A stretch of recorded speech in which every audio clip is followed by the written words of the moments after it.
Alors voilà, maintenant qu'on a vu ensemble tout ce qui était les équations donc, qui régulent la thermodynamique, donc l'équation du travail moteur en système ouvert, en système fermé, on a également vu le premier principe de la thermodynamique, le second principe, tout ça illustré avec la théorie des gaz parfaits. Et maintenant, on va en fait s'intéresser à une autre théorie en fait, qui est la thermodynamique des vapeurs.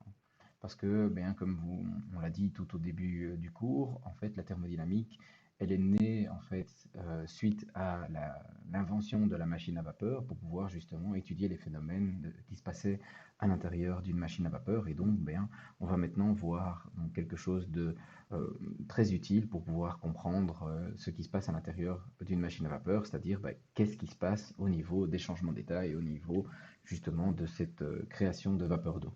Alors quand on pense à de la vapeur d'eau, eh bien, on a parfois en fait cette image qui est ici à gauche. Donc on pense en fait aux centrales et c'est parfois utilisé pour montrer que les centrales sont entre guillemets polluantes en disant bah voilà, regardez, il y a des nuages qui sortent de centrales et ces nuages en fait ici quand vous avez un grand nuage blanc comme ceci, eh bien en fait c'est quelque chose qui n'est pas du tout polluant. Et il y en a certains qui vont dire, ben, c'est pas du tout polluant parce que là, ce qu'on voit, en fait, c'est une tour de refroidissement et ce qui sort, c'est de la vapeur.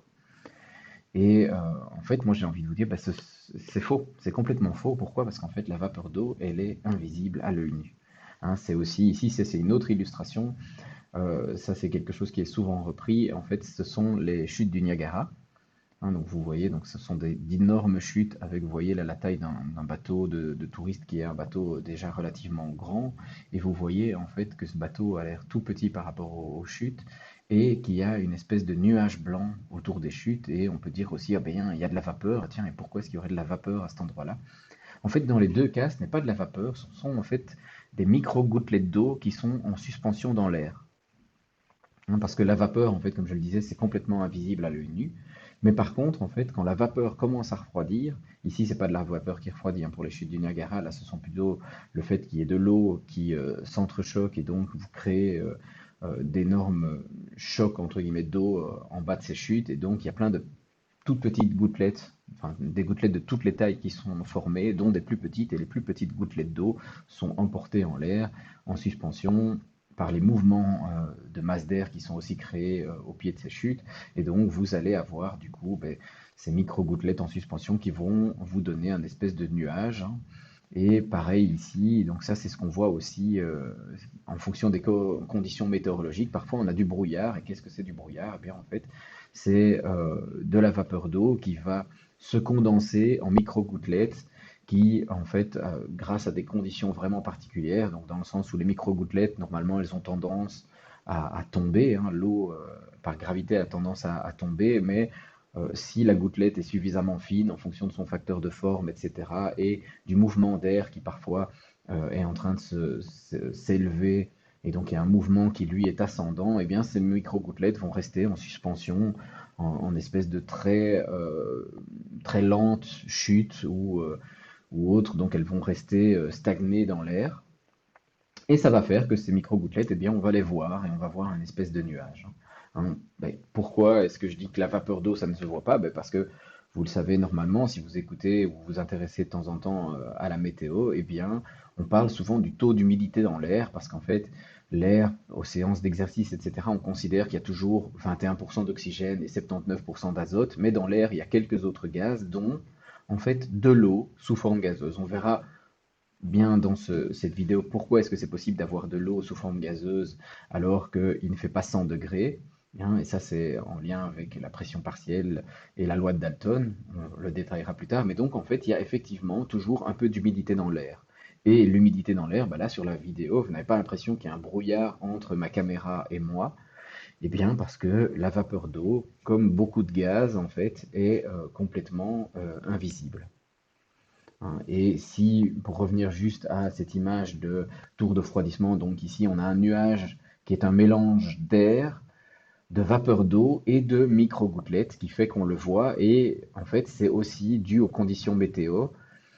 Parce que parfois, en fait, si justement à la sortie, donc l'été, vous ne verrez normalement pas ce genre de gros nuages. Pourquoi? Parce que ben, dès que euh, l'air chargé en eau sort de la tour de refroidissement, eh bien, il reste suffisamment, il fait suffisamment chaud dans l'atmosphère et donc vous n'allez pas avoir ce panache de fumée blanche. Pourquoi? Parce que directement, plutôt que de refroidir, en fait, l'eau, l'air qui s'est chargé en eau, eh bien, va se réchauffer et donc la vapeur va rester sous forme de vapeur et ne va pas former ces micro-gouttelettes. Hein, donc typiquement, là, donc ça c'est un jour où on le voit, hein, il n'y a pas de feuilles sur les arbres, etc. Et donc ça c'est une journée d'hiver pendant laquelle il y a quand même suffisamment un petit peu de soleil, comme ça la photo était assez jolie, mais donc l'air est très froid, l'air extérieur est très froid, et donc en fait au moment de la sortie ici de la tour de refroidissement où il s'est chargé en eau, etc., eh bien il va y avoir une condensation de la vapeur d'eau présente dans l'air, et donc ces micro-gouttelettes qui apparaissent et un superbe panache ici. Et donc, si vous passez près d'une centrale, regardez la tour de refroidissement. S'il n'y a pas de fumée blanche autour de la tour de refroidissement, ça ne veut pas dire que la centrale est à l'arrêt. Ça veut dire que les conditions atmosphériques ne sont pas réunies pour avoir cette formation de nuages hors de la centrale. Alors, quand je disais que ça ne pollue pas, il faut faire attention. Si vous êtes une centrale, par exemple, à gaz, la partie qui pollue, c'est justement la cheminée qui, elle, fait rarement des fumées, hein, parce que justement, c'est très filtré et il y a, en fonction de la quantité d'eau dans vos fumées, peut-être si vous avez une trace, une fumée blanchâtre à nouveau, eh bien, donc c'est juste de l'eau. Et généralement, les fumées qui vont être polluantes, ben là, vous aurez plutôt peut-être des fumées grises ou autres, parce que vous allez avoir certains autres polluants qui vont colorer euh, le panache de fumée. Et donc, lorsque vous voyez ceci, eh bien, ce sont des photos qui ne sont pas de la vapeur. Bon, il y en a partiellement dans le panache ici, il y a un mélange de vapeur et de micro-gouttelettes, mais la vapeur, vous ne la voyez pas. Je vais vous montrer justement une photo sur laquelle on voit de la vapeur d'eau, par contre. Voilà. Donc ça, c'est une photo. Donc c'est une hélice. Et on voit en fait sur les bords de l'hélice ici qu'il y a en fait des bulles. Et ces bulles, ce sont des bulles de quoi? Mais ce pas des bulles d'air, parce que d'où viendrait l'air ici? En fait, ce sont des bulles de vapeur. Hein, donc ça, en fait, pourquoi est-ce que vous avez ça? Je ne sais pas s'il y en a certains d'entre vous peut-être qui aiment bien l'aéronautique. Et donc ceux qui aiment l'aéronautique, ben, ils savent que comment vole un avion? Eh bien, un avion, il vole parce que l'aile a un profil particulier. Et donc, en fait, il y a un chemin qui est plus court en dessous de l'aile de l'avion que le chemin au-dessus. Et donc, en fait, le chemin au-dessus, l'air doit accélérer pour passer un chemin qui est plus long. Et comme l'air, il accélère, en fait, il va y avoir une dépression. Et en dessous, donc, il y a plus de pression en dessous qu'au-dessus, ce qui fait que, avec cette différence de pression, eh bien, votre aile va avoir une portance, va avoir tendance à s'élever. Pourquoi est-ce que c'est intéressant? Pourquoi est-ce que je vous parle d'avion ici? Eh bien, parce que c'est exactement la même chose avec une hélice qui se trouve typiquement ici. Donc, c'est une hélice qui est dans de l'eau. Vous allez avoir, en fait, de ce côté-là de l'hélice, vous allez avoir, l'hélice va tourner et va pousser sur le fluide et donc va avoir une surpression. Par contre, de l'autre côté de l'hélice, vous allez avoir une zone de dépression. Hein. Et en fait, ici, on voit bien que les bulles, elles sont créées en bout de pale, sur le dos de la pale. Ici, on le voit. Eh bien, pourquoi est-ce que vous avez ça? Eh bien, parce qu'en fait, vous avez une dépression et plus vous tournez vite, plus la vitesse est élevée, plus cette dépression va être grande. Et forcément, ici, où se trouve la vitesse la plus élevée? Eh bien, en fait, la vitesse, si vous avez quelque chose qui tourne à une certaine vitesse, ben, plus vous êtes loin du centre, ben, plus vous avez en fait un périmètre à parcourir qui est grand, et donc plus là, pour la même vitesse de rotation, les vitesses sont toujours beaucoup plus grandes sur l'extérieur de votre pale. Et donc là, c'est l'endroit où les vitesses sont les plus élevées et où vous allez avoir, en fait, ici du coup, bien une zone de dépression. Alors vous voyez qu'il y en a aussi ici, et ça je ne rentrerai pas dans les détails, mais ça c'est parce que vous avez ici autour une turbulence qui se crée et qui va aussi créer une zone de dépression à l'arrière. Donc ça c'est des choses, pour ceux qui aiment bien la mécanique des fluides, que vous verrez avec Monsieur Brique. Alors ce phénomène, justement, qu'est-ce qu'il peut créer? Il faut essayer de l'éviter. Pourquoi? Ben, parce qu'en fait, vous allez avoir l'apparition d'un phénomène du coup qu'on appelle de cavitation. Qu'est-ce que c'est la cavitation? Eh bien, c'est la formation donc de ces bulles qui sont des bulles de vapeur. Et lorsque vous allez en fait euh, avoir retourné entre guillemets un peu plus loin de l'écoulement, retomber dans un écoulement qui est normal, eh bien la bulle de vapeur, elle va reprendre en fait sa forme liquide. Sauf que généralement ces phénomènes se passent de manière assez brutale et au moment où la bulle en fait va s'écraser sur elle-même, elle va entre guillemets imploser et son implosion va créer une petite onde de pression. Qu'est-ce que c'est une onde de pression? Ben, c'est juste une modification locale de la pression, et c'est typiquement ce qui va se passer quand vous avez un, un gaz qui va se transformer en liquide de manière assez brutale.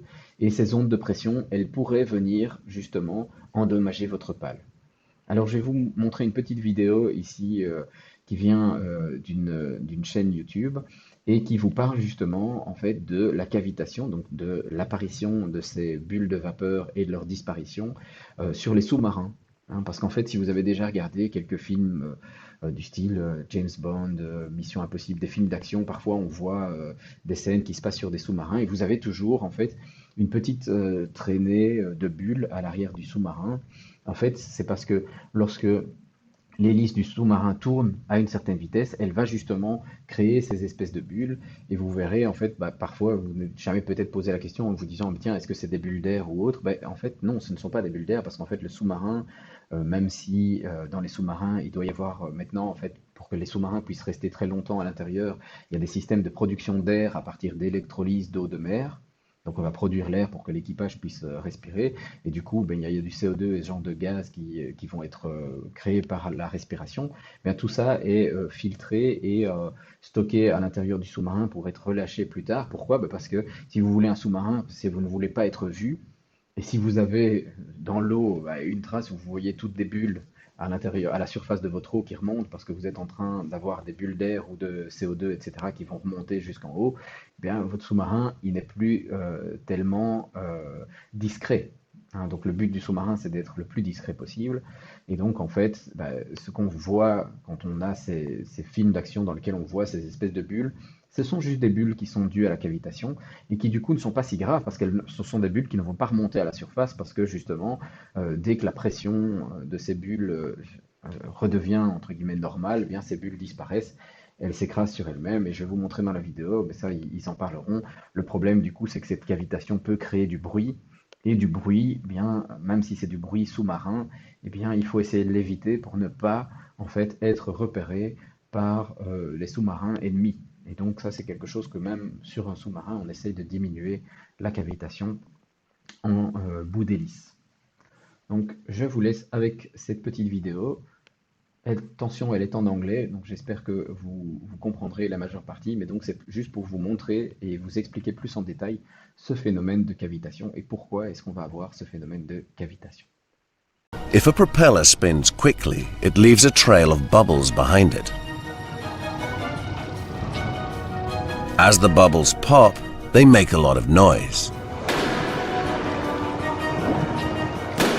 These bubbles are not filled with air, but with steam. The steam is produced by the seawater boiling. It is a well-known fact that water boils at 100 degrees centigrade. However, few people will know that at different pressures, the water will boil at different temperatures. If you increase the pressure, as in a pressure cooker for instance, then the boiling point of the water increases. Hence the cooking is more efficient. Few people will know, however, that at reduced pressures, water will boil at lower temperatures. I have here a vacuum pump and I'm going to turn on the vacuum. This flask here contains water and we have it connected to a pressure gauge and we're reading at the moment approximately 15 pounds per square inch, which is 1 atmosphere. I turn on the pump, you notice the pressure dropping immediately, and as the pressure drops, as we approach zero, bubbles start to form and the water starts to boil. So here we are at room temperature, but at a significantly reduced pressure, almost a complete vacuum, the water is now boiling. Water boiling at 20 degrees centigrade at almost 0 pounds per square inch, a remarkable phenomenon, sir. When a submarine's propeller turns quickly, an area of low pressure is created on the blades. This lowering of pressure causes the water to boil without heating up and produces bubbles of steam. This is called cavitation.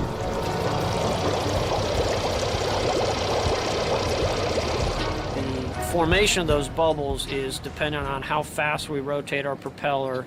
So the faster we go, the more risk we are for cavitation. The Pennsylvania's propeller design is a closely guarded secret, but the basic principles of a quiet running propeller are known. Cavitation only occurs when a propeller spins quickly. Slowing the propeller down reduces cavitation and therefore noise. But slowing the propeller also reduces a submarine's thrust. To overcome this problem, the Pennsylvania's engineers developed a unique propeller with 4 additional specially shaped blades. These generate large amounts of thrust, but at much lower speeds. This way, the Pennsylvania produces almost no cavitation or propeller noise. She is a silent predator of the deep. Voilà, alors j'espère que cette petite vidéo YouTube vous a plu. C'est un extrait d'une vidéo qui est plus grande, dont je vous mettrai le lien si vous êtes intéressé par tout ce qui est justement la conquête entre guillemets sous-marine qui a été faite pour ces sous-marins. Mais donc, j'espère que dans cette vidéo, vous aurez aussi compris un petit peu justement ce que le scientifique présente, et donc qui dit justement que on est toujours habitué en fait à se dire, bah en fait, l'eau bout à quelle température? Eh bien, à 100 degrés Celsius. Eh bien, ça, c'est pas quelque chose qui est vrai, en tout cas pas complet, parce qu'en fait, l'eau, elle bout à 100 degrés Celsius quand on est à une pression, en fait, d'une atmosphère. Et donc, en fait, quand on va faire varier la pression, eh bien, la température d'ébullition de l'eau, elle ne sera pas la même. Hein, donc, typiquement, on vous a peut-être déjà donné l'exemple, en fait, de dire, bah, tiens, si vous allez au ski, eh bien, la température à laquelle votre eau, elle va bouillir, eh bien, elle sera plus basse que 100 degrés Celsius, parce qu'en altitude, la pression est plus basse. Ah, et donc, si typiquement vous regardez votre paquet de pâtes sur lequel il est mis 10 minutes de cuisson lorsque l'eau est à ébullition, ben là, il faudra peut-être un peu plus longtemps pour cuire vos pâtes parce que la température d'ébullition, ce sera peut-être 85 degrés. Et donc, comme vous cuirez vos pâtes à 15 degrés de moins, eh bien, il faudra un tout petit peu plus de temps si vous ne voulez pas qu'elles soient trop al dente. Hein, donc, ça, c'est aussi. Donc, vous allez vous dire que là, c'est fort axé nourriture, mais. En fait, il y a une autre chose, un autre phénomène que vous connaissez peut-être, qui est la casserole à pression. Qu'est-ce que c'est une casserole à pression? Eh bien, en fait, c'est une casserole sur laquelle on va avoir un couvercle qu'on peut bloquer de manière vraiment plus solide que juste un couvercle qu'on dépose. Et donc, on va bloquer ce couvercle. Et sur le dessus de cette casserole, si vous voyez, eh bien, il y a normalement un tout petit sifflet. Hein. Et en fait, qu'est-ce qui se passe? Eh bien, là, vous allez avoir l'eau qui commence à bouillir, mais comme tout est en fait dans un système qui est fermé, on va le voir un peu plus en détail par la suite, mais comme l'eau est dans un système qui est fermé, eh bien, la vapeur va s'évaporer, donc une partie de l'eau va s'évaporer, et là, du coup, bien, la casserole va monter en pression. Et à quoi sert justement ce petit sifflet? Eh bien, en fait, ce sifflet, c'est une valve de sécurité qui fait en fait que vous n'avez pas quand vous avez atteint une certaine pression, la soupape de sécurité, elle va s'ouvrir et laisser s'échapper une partie de la vapeur. Et on met un sifflet, comme ça les gens sont prévenus en fait que attention, la vapeur est atteint un certain niveau et ça permet du coup cette soupape de sécurité qu'elle s'ouvre, que la pression ne s'ouvre pas trop fort. Alors si jamais vous héritez d'une vieille casserole à pression qu'on vous donne, tiens parce que j'ai pu utiliser, etc., vérifiez toujours que cette soupape de sécurité, elle fonctionne, qu'elle ne soit pas complètement cassée. Pourquoi? Parce que si elle est complètement cassée, la casserole à pression va monter peut-être à une pression qui est très élevé, et vous allez avoir peut-être le couvercle qui va être du coup éjecté au moment où la casserole à pression elle va lâcher. Si jamais, on partagera peut-être sur le groupe Facebook s'il y en a qui trouvent, mais vous pouvez vous renseigner sur les accidents de casserole à pression, c'est assez impressionnant. Hein. Là, si la soupape est cassée et que la pression monte, il y a un moment où le tout lâche et ça fait quelques dégâts dans votre cuisine. Alors ici, on va essayer justement de prendre l'exemple de dire, mais tiens, qu'est-ce qui se passe justement quand on chauffe de l'eau? Et on va prendre un exemple qui est pas l'exemple d'une casserole à pression où là le volume est fixe, mais on va prendre de l'eau à l'intérieur d'un cylindre. Et vous avez un piston ici qui est libre, il n'est retenu en fait que par la pression atmosphérique et le poids du cylindre. Et ici, ben, c'est un cylindre, le poids du piston. Et bien le piston ici, il est très lourd, ce qui fait que en fait la pression qui est exercée sur le liquide ici, c'est 500 kPa et donc c'est 5 bars. La masse d'eau ici en dessous, eh bien, c'est 1 kg. Eh bien, lorsqu'on commence à 0 degré Celsius, vous avez un certain volume d'eau liquide complètement. On est légèrement, si vous voulez, en dessous de 0 degré Celsius. Euh, légèrement. On est exactement à 0 degré Celsius, mais ici, on est à 5 bars, et donc à 5 bars 0 degré Celsius, on va se retrouver avec un volume qui est un volume de liquide. Ok? Ici, eh bien, qu'est-ce qu'on va faire? On va chauffer. On va chauffer, chauffer, chauffer, et on va arriver, en fait, ici, à 152 degrés Celsius. Et là, on est toujours complètement liquide. Et si on continue à chauffer à 152 degrés Celsius, eh bien, si on chauffe à 152 degrés Celsius, on va avoir une partie de notre liquide qui va s'évaporer. On va rester à la température constante de 152 degrés Celsius. Ça, c'est la même chose qu'avec votre eau dans votre casserole. Pourquoi? Ben, quand l'eau, vous préparez des pâtes à 100 degrés, elle bout. Si vous continuez à amener de la chaleur, ben, l'eau va bouillir de plus en plus. Mais si vous prenez un thermomètre, la température, elle sera toujours de 100 degrés Celsius. Parce qu'en fait, à 100 degrés Celsius, il y a le changement d'état. Et donc, il n'y a pas moyen d'avoir de l'eau liquide à une atmosphère et 101 degrés. Parce qu'à 100 degrés, elle s'évapore. Ok, ben donc c'est ce qu'on va voir ici. On a 152 degrés Celsius, on évapore l'eau liquide, et on se retrouve à un moment avec uniquement de la vapeur à 152 degrés. Et quand on a évaporé tout le liquide, eh bien à ce moment-là, si on continue à chauffer, eh bien c'est la vapeur qui chauffe. Si je trace cela dans un diagramme TV, donc température en fonction du volume, eh bien qu'est-ce que je vais avoir? Au début, je vais avoir donc ma température qui augmente et mon volume qui varie très peu, parce que l'eau va se dilater, mais un liquide se dilate relativement peu, et donc on va avoir une augmentation de volume qui est relativement faible. Si je continue à amener de la chaleur, eh bien je vais avoir ma température qui va être fixe à 152 degrés. Et puis une fois que j'ai tout évaporé, donc ça c'est le volume de vapeur à 152 degrés, eh bien à ce moment-là, je continue à chauffer et je vais avoir ma température qui à nouveau augmente et je suis à ce moment-là en vapeur complètement. Ok? Alors ici, ce qu'on pourrait essayer d'observer, c'est quoi? Eh bien, je pourrais refaire ce genre de schéma pour non plus une pression de 500 kPa, mais une pression par exemple de 1 bar. Et qu'est-ce que je vais avoir avec une pression d'1 bar? Donc là, on va se mettre justement un tout petit peu plus haut que 0 degré Celsius pour ne pas avoir de solide. On va dire, ok, je suis liquide à 0,01 degré Celsius. Eh bien, je vais avoir aussi, si je chauffe, une dilatation. Jusque où? Ben, jusque 100 degrés Celsius, par exemple, ici.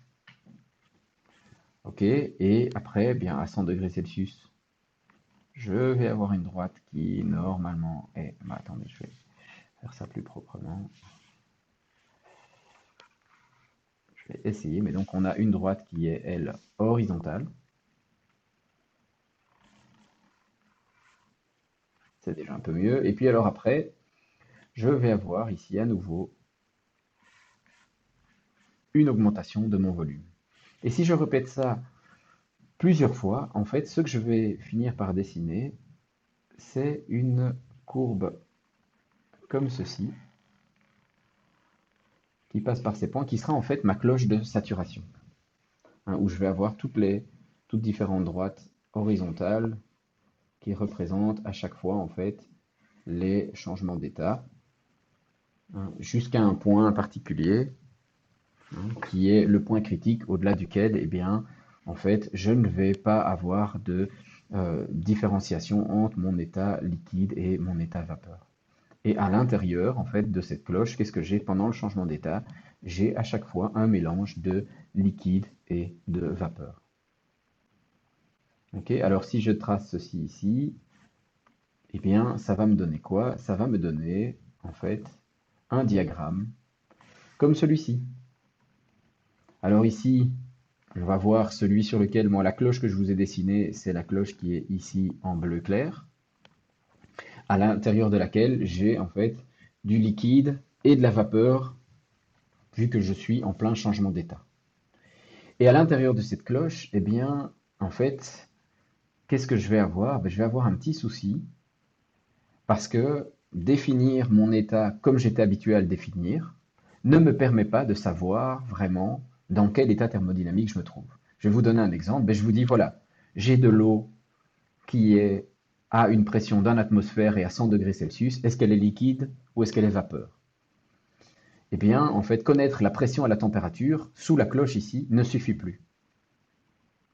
Parce que la vapeur, ici, sur ce point-là, je vais avoir de la vapeur complètement, et sur le point de l'autre côté, j'ai du liquide complètement. Entre les deux, j'ai un mélange de liquide et de vapeur. Mais toute cette droite-là est à la même température, et elle est sur la même isobare, donc à la même pression.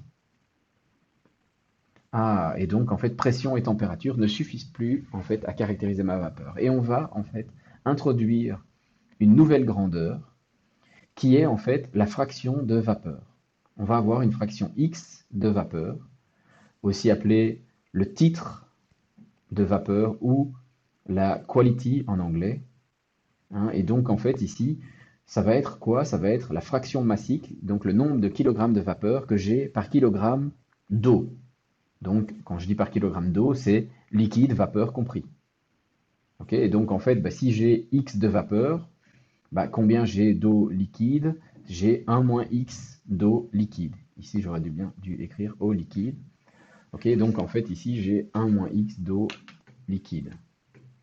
Alors ici, qu'est-ce que je vais avoir? Eh bien, ce x, eh bien, il vaut 0, du coup, sur toute la partie ici de gauche, qui est en fait la partie où je suis encore complètement liquide. Il vaut 1 sur la partie de droite où je suis à l'état de pure vapeur, et il vaut donc entre 0 et 1, ici à l'intérieur de ma cloche bleue. Alors, on ne parlera pas donc des autres états qui sont justement qu'est-ce qui se passe ici au-dessus du point critique où je ne sais pas différencier mon liquide de ma vapeur. J'ai mes états qui s'appellent supercritiques, ça ne sera pas abordé lors de ce cours ici. Je ne vous parlerai pas de la partie trop compliquée, entre guillemets, dans le cours qui est la partie solide et liquide. Et ici, une partie où vous avez du solide et un mélange gaz-vapeur. Et ça, c'est la ligne triple, mais vous verrez, en fait, on va le voir dans un autre graphique, en fait, ça se résume en termes de phase à un point triple, en fait. Et ici, donc, on va se concentrer donc, sur la courbe, sur la cloche ici en bleu, qui s'appelle la cloche de saturation. Et on va aussi travailler sur cette partie blanche ici et la partie blanche ici. Alors ici, donc, je vous ai dit, donc, ici, c'est le point, en fait, où j'ai... En fait, c'est juste avant l'apparition de la première bulle de vapeur dans votre casserole. Donc vous êtes encore 100% liquide, mais vous êtes à 100 degrés Celsius. Ce moment-là, ça c'est ce qu'on appelle un liquide saturé. Donc ça veut dire qu'il est prêt à basculer en fait vers un état où il n'est plus du coup saturé. Alors si justement je suis à 100 degrés et que j'arrête de cuire j'arrête l'apport de chaleur en dessous de ma casserole, eh bien je vais tout doucement refroidir et je vais devenir du coup un liquide sous-refroidi. Je suis un liquide saturé. Si j'enlève de la chaleur, je tombe sous un liquide sous-refroidi. Si je rajoute de la chaleur, eh bien, il va y avoir apparition d'une bulle de vapeur. Et là, en fait, je vais être donc dans ma cloche de saturation et on va avoir ce qu'on appelle une vapeur saturée humide. C'est un peu bizarre d'appeler ça vapeur alors que j'ai vraiment un mélange de liquide et de vapeur, mais c'est justement ça le nom humide qui est là pour dire, en fait, c'est de la vapeur saturée humide, donc j'ai présence de liquide et de vapeur. Alors, une fois, donc, je suis par exemple ici sur ma courbe qui est mon isotherme, on va dire c'est l'isotherme à 100 degrés Celsius, et bien, hop, je chauffe, je deviens complètement vapeur, et au moment où il y a la dernière goutte de liquide qui s'évapore, et bien là, j'ai ce qu'on appelle une vapeur saturée sèche. Donc, il n'y a plus de traces de gouttelettes, et donc, c'est une vapeur saturée qui est sèche. Si je continue à chauffer, eh bien, je vais avoir ce qu'on appelle une vapeur surchauffée. Alors faites bien attention que ce X, il est défini entre 0 et 1. Et dans cette partie ici où on pourrait dire oui, mais ça c'est quand le X devient négatif, eh bien, il n'est juste pas défini. Et pareil pour le vapeur surchauffée, il n'est pas défini.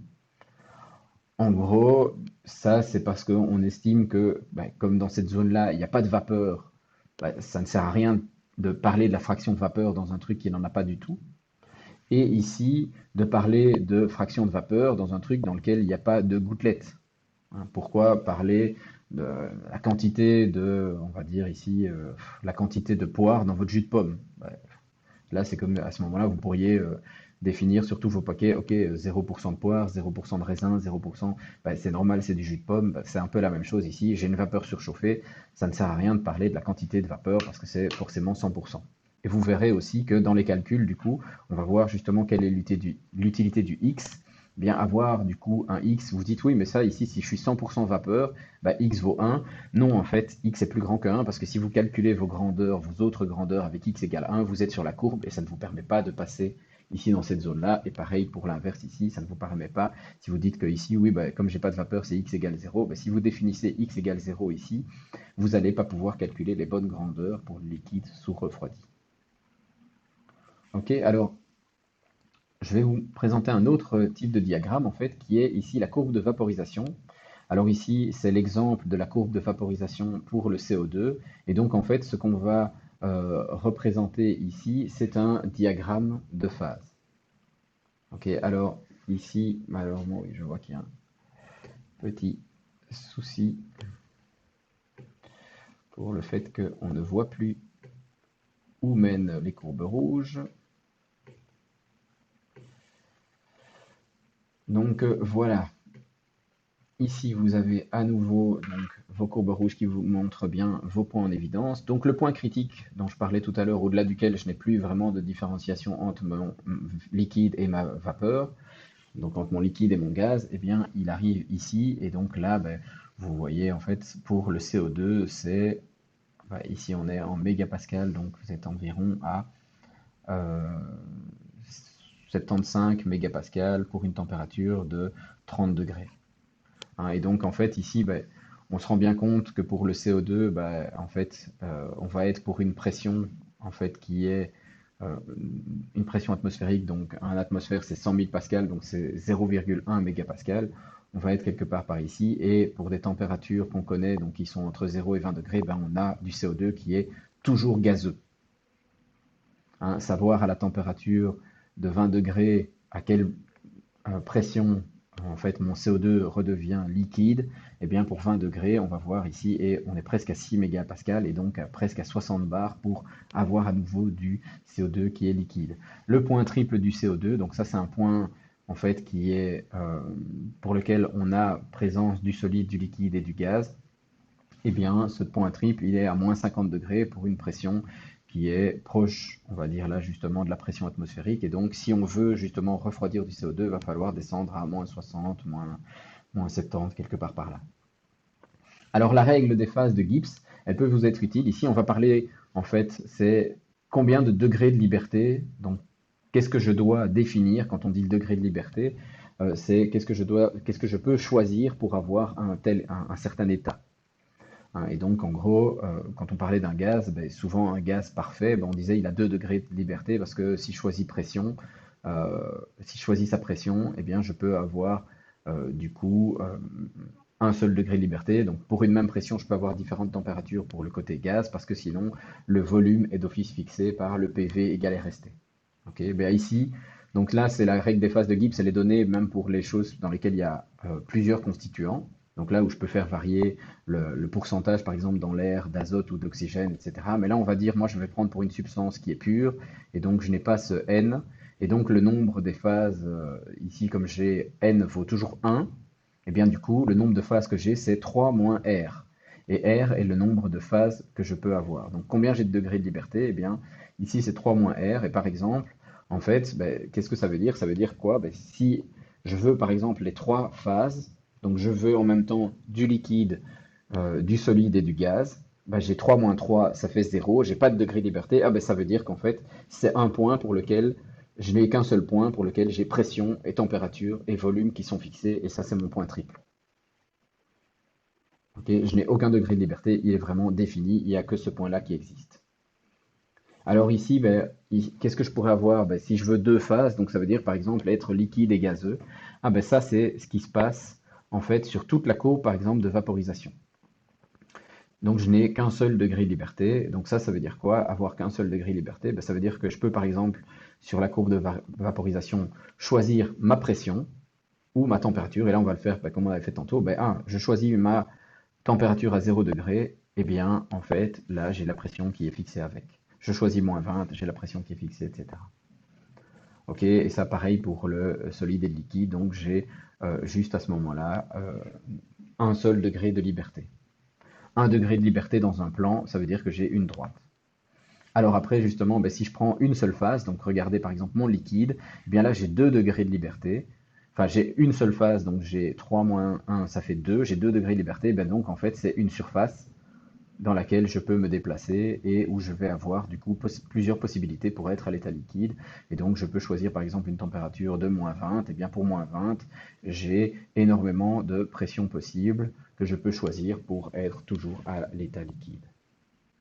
Ok, alors je vais vous présenter pourquoi est-ce que j'ai pris celle du CO2 ici. Ben parce qu'en fait, justement, c'est celle qui est, comme beaucoup d'autres, vous allez avoir pour énormément de constituants toujours le même diagramme de phase, mais vous allez voir en fait que pour l'eau, c'est un petit peu plus bizarre parce qu'en fait ici, ben, votre point triple, normalement, quand vous êtes même à plus haute pression, eh bien vous voyez qu'en fait, plus on monte en pression, plus l'endroit où vous allez avoir votre point de fusion, donc le changement de solide vers liquide, donc la température à laquelle, par exemple, votre eau justement, pas l'eau, mais votre liquide va devenir de la glace, eh bien, va devenir du solide, eh bien, en fait, vous voyez que c'est moins 60 pour une pression qui est très basse, et plus vous augmentez la pression, eh bien, plus vite vous allez obtenir un solide. Et bien, pour l'eau, en fait, on voit en fait ici que c'est l'inverse. Hein, donc ça veut dire que quand vous augmentez la pression, eh bien votre eau elle va rester liquide plus longtemps. C'est pour ça que tout à l'heure, en fait, quand on était au premier diagramme ici, eh bien je vous ai dit oui, ici à 0 degré Celsius, à 5 bars, on est complètement liquide. Parce qu'en fait, l'eau à 5 bars, elle va geler à une température qui est plus basse. Alors c'est l'inverse de d'énormément de composants que vous allez trouver. Pourquoi?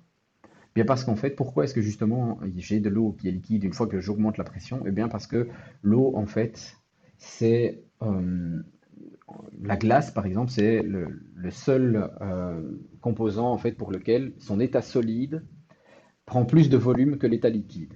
Donc ça, c'est normalement quelque chose que vous connaissez. Pourquoi? Parce que quand vous étiez jeune, vous avez peut-être fait ça pour essayer, lorsque vous vouliez partir en excursion ou autre, d'avoir de l'eau fraîche toute la journée. Eh bien, vous prenez une bouteille d'eau, vous la mettez au congélateur. Si vous n'avez pas vidé un petit peu de l'eau et que vous n'avez pas ouvert le bouchon ou autre, ben, votre bouteille, elle risque d'exploser, entre guillemets, ou de se déformer complètement. Pourquoi? Parce que quand l'eau gèle, elle va prendre plus de place. Donc l'eau liquide, en fait, elle a une forme plus compacte que l'eau solide. Et ça, c'est quelque chose qui est un peu contre nature. Pourquoi? Ben parce que, en fait, normalement, quand vous avez un gaz, ben c'est quelque chose qui est dilaté, désorganisé, etc. Et donc qui prend beaucoup de volume. Lorsque vous condensez ce gaz, ça prend un liquide. Et donc là, à ce moment-là, vous avez des molécules qui sont un peu plus organisées et donc c'est un peu plus compact.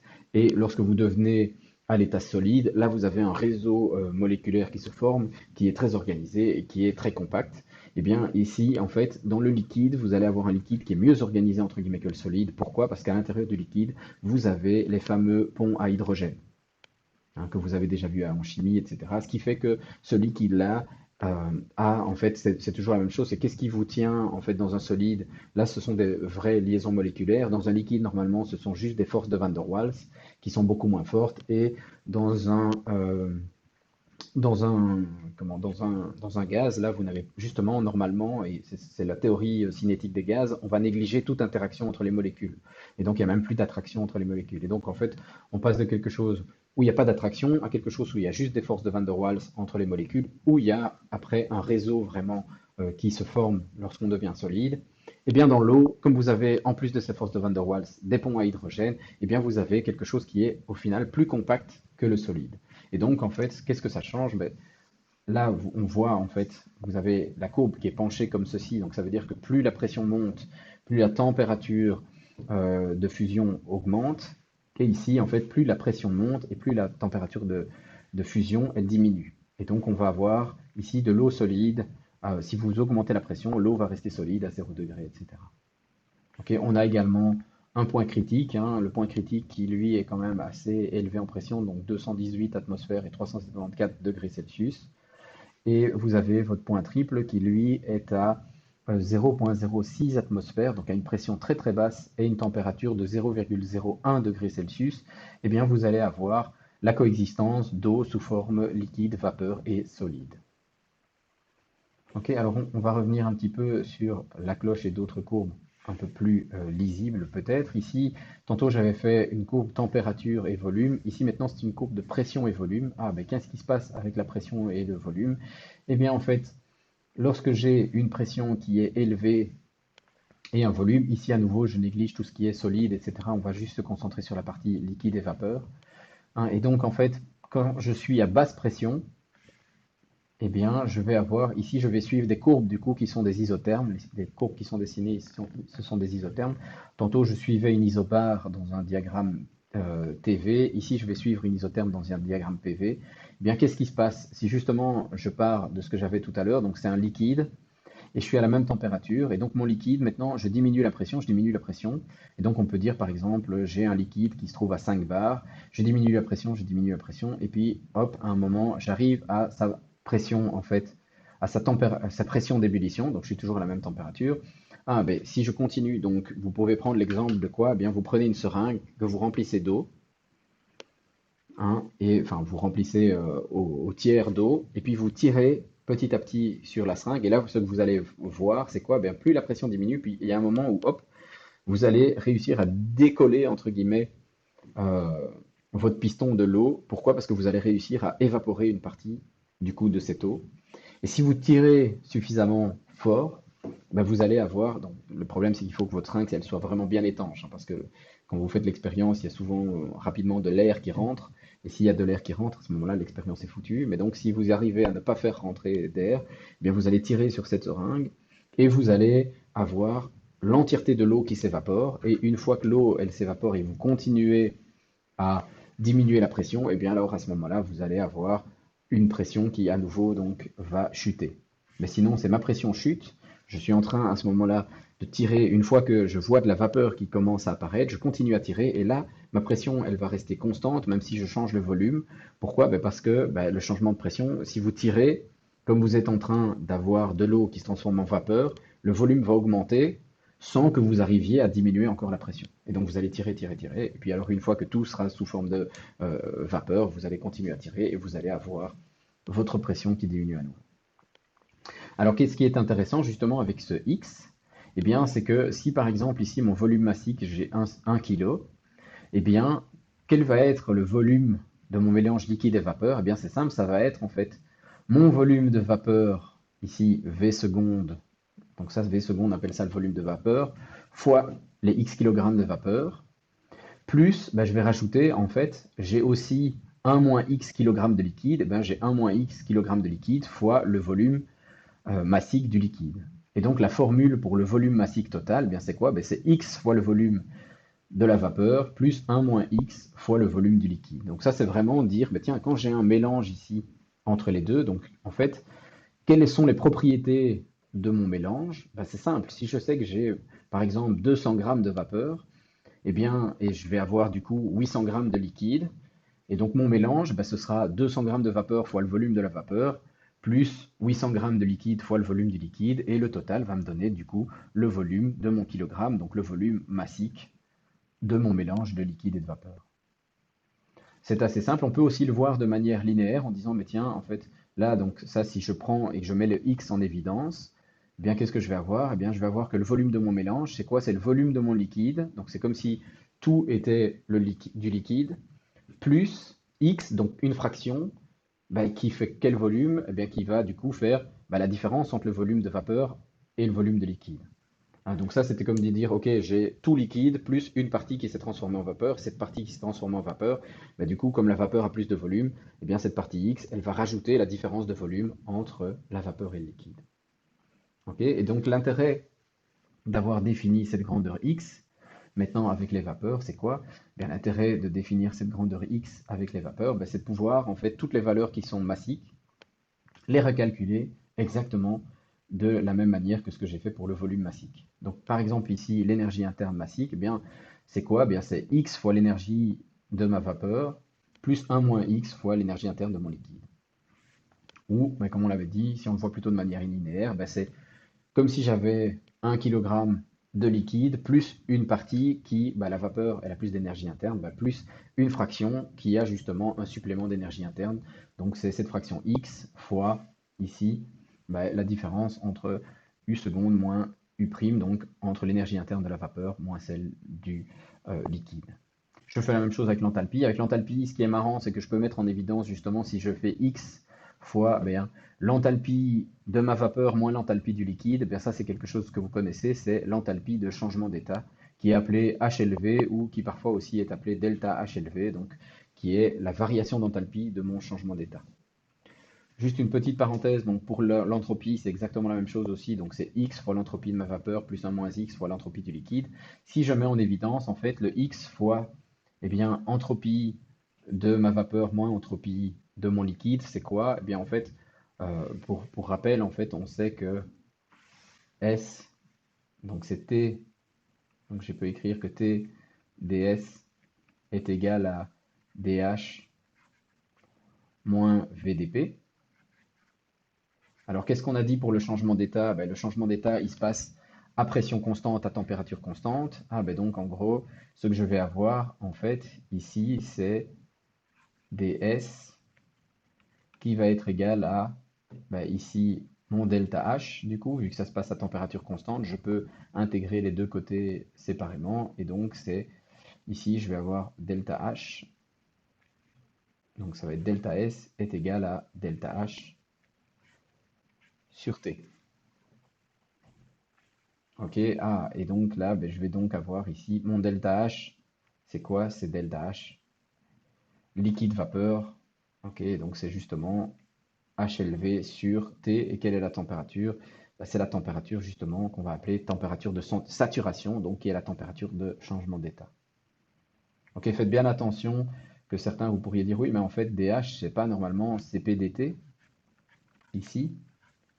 En fait, ici, comme on a un changement d'état, si vous prenez justement c'est dt égale 0, donc j'ai pas de dH. Non, ça c'est pas correct. On a dit dH c'était égal à CPDT. Ça c'est uniquement ce qu'on avait vu justement pour les gaz parfaits. Ici, j'ai plus un gaz et j'ai quelque chose avec un changement d'état. Et donc, en fait, on a une partie de H qui est due au changement d'état. Et donc, on ne peut pas bêtement appliquer le CPDT. Ok, donc ça il faudra juste faire attention à ça, comme j'ai le changement d'état, j'ai une enthalpie de changement d'état, et en fait le dH égale CPDT, en fait si vous voulez, quand on veut vraiment écrire l'entièreté de qu'est-ce que j'ai dans de l'enthalpie, j'ai bien quelque chose qui est du dH égale CPDT, plus une partie en fait qui est du changement d'état. Est-ce que j'en ai? Est-ce que je suis en train de changer d'état? Ça, c'est une question qu'il faut se poser. Et parfois aussi, j'ai en fait de l'enthalpie qui est chimique et donc qui sera en fait du PCI. Donc ça, c'est si j'ai en fait des réactions chimiques, etc. Et donc le dH égale CPDT, ça c'est uniquement ce qu'on va appeler de la chaleur qui est sensible, qui va être due au dt. Ça, c'est ce qu'on va appeler de l'enthalpie. Donc ça, c'est enthalpie sensible. Là, ici, ça c'est de l'enthalpie de changement d'état, ce qu'on va appeler aussi de l'enthalpie, donc de la chaleur latente. Et ça, c'est de l'enthalpie chimique. Donc ça, c'est plusieurs types d'enthalpie qu'on va pouvoir avoir. Et donc, il faut bien faire attention qu'ici, si on considère juste de l'enthalpie sensible sur un changement d'état, ça ne va pas fonctionner. Parce qu'en plus, si vous réfléchissez un tout petit peu, on pourrait aussi le voir comme CP dt, je prends le CP du liquide ou de la vapeur, etc. Ça n'a plus lieu d'être, justement, se dire, je suis en train de changer d'état, donc je ne pourrais pas appliquer bêtement un CP qui est liquide ou un CP qui est vapeur, etc. Et donc, c'est là qu'on voit la limitation, en fait, de ce fait que cette formule-là ne tient compte que de l'enthalpie qui est sensible. Alors, quand on travaille avec les gaz parfaits, il n'y a aucun souci, vu que, justement, on travaille avec des choses qui ne sont que gazeuses, mais par contre, quand on va travailler avec des changements d'état, etc., il va falloir rajouter cela dans l'enthalpie totale. Voilà qui clôture cette première vidéo sur la thermodynamique des vapeurs. Il y en aura d'autres avec des exemples, des illustrations, etc. N'hésitez pas, comme d'habitude, à poser vos questions si vous en avez.